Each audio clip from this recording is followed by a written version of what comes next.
నమస్తే, welcome to I dream. మహిళల రక్షణ కోసం ప్రభుత్వం ఎన్ని రక్షణ చర్యలు తీసుకుంటున్నా రోజు రోజుకి లైంగిక దాడులు పెరిగిపోతున్నాయి.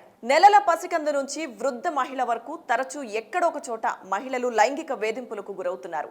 తాజాగా హైదరాబాద్లో తార్నాక వద్ద లిఫ్ట్ పేరుతో బైక్ ఎక్కించుకొని ఓ మహిళపై లైంగిక దాడికి పాల్పడిన ఘటన ఆలస్యంగా వెలుగులోకి వచ్చింది. మాది మెట్టుగూడ. మా అమ్మాయికి పలానా అన్యాయం జరిగిందండి.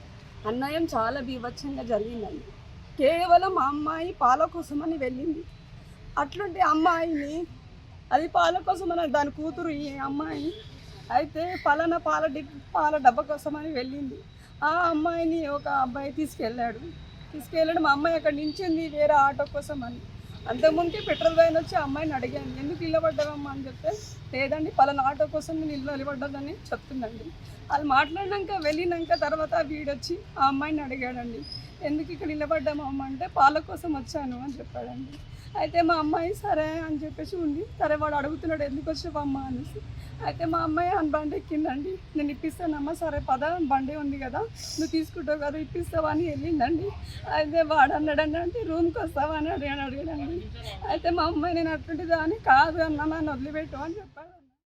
మహిళలపై రోజు ఎక్కడో ఒక చోట లైంగిక వేధింపులు జరుగుతూనే ఉన్నాయి. ఆఫీసుల్లో, కాలేజీల్లో, ఈ మధ్య కాలంలో స్కూల్స్లో కూడా మహిళలపై లైంగిక దాడులు ఎక్కువ అవుతున్నాయి. తాజాగా హైదరాబాద్లో లిఫ్ట్ పేరుతో బైక్ ఎక్కించుకొని యువతిపై లైంగిక దాడికి యత్నించిన ఘటన ఆలస్యంగా వెలుగులోకి వచ్చింది. బాధితురాలు దగ్గరి బంధువుల కథనం ప్రకారం గత సోమవారం రాత్రి 11:30 హైదరాబాద్లోని తార్నాక దగ్గరలో ఓ హోటల్ వద్ద తన కూతురికి పాల ప్యాకెట్ కోసం ఓ మహిళ బయటకొచ్చింది. ఇంతలో అటువైపు నుంచి ఓ యువకుడు బైక్పై వచ్చాడు. ఆ మహిళ లిఫ్ట్ కోసం ఎదురు చూస్తుందని తెలుసుకున్న అతను అదే అదునుగా భావించి బాధితురాలను బైక్పై ఎక్కించుకున్నాడు. ప్రవర్తించినట్లు బాధితురాలు చెబుతోంది. ఈ క్రమంలో ఆమె ప్రతిఘటించగా మెట్టుగూడ సమీపంలో బైక్ యూటర్న్ చేస్తుండగా అతని వికృత చేష్టల నుంచి తప్పించుకోవడానికి ఆమె బైక్ పై నుంచి దూకేసింది. అయితే వాడు ఏం చేసి 2-3 సార్లు బెదిరించాడంట, వస్తావా అని బెదిరించాడంట. దాని తర్వాత దాన్ని బండిస్లో ఇట్లా నచ్చిండంట అన్న. నైట్ అనగానే పోయి వెనక నుంచి లారీ వచ్చి గుద్దేసింది అన్న. ఇది మా అమ్మాయికి జరిగింది విషయం. ఇది మేము 6 రోజుల నుంచి మేము పోరాటం చేస్తున్నాం అన్న. చేస్తుంది మమ్మల్ని బస్సు కౌన్సిలర్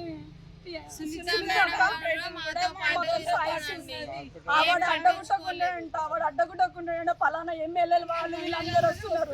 లాయర్ని పట్టుకొని వస్తున్నారు. నాకు లాయర్ని పెట్టంతా లేదన్న, మాకు మా పిల్ల చావు బతుకులో ఉంది, మాకే న్యాయం చేస్తున్నారు పలానా అందరూ న్యాయం చేయాలని కోరుతున్నాము. దీంతో ఆమెకు తీవ్ర గాయాలయ్యాయి. ఘటన జరిగిన వెంటనే సదరు యువకుడు అక్కడి నుంచి పరారయ్యాడు. మహిళను గమనించిన స్థానికులు చికిత్స నిమిత్తం గాంధీ ఆసుపత్రికి తరలించారు. ప్రస్తుతం ఆమెకు వైద్యులు చికిత్స అందిస్తున్నారు. తనను లైంగికంగా వేధించడంతోనే బైక్ పై నుంచి దూకేసినట్లుగా బాధితురాలు తెలిపింది. ఈ ఘటనపై పోలీసులు కేసు నమోదు చేసుకుని అన్ని కోణాల్లో దర్యాప్తు చేస్తున్నట్లు తెలిపారు.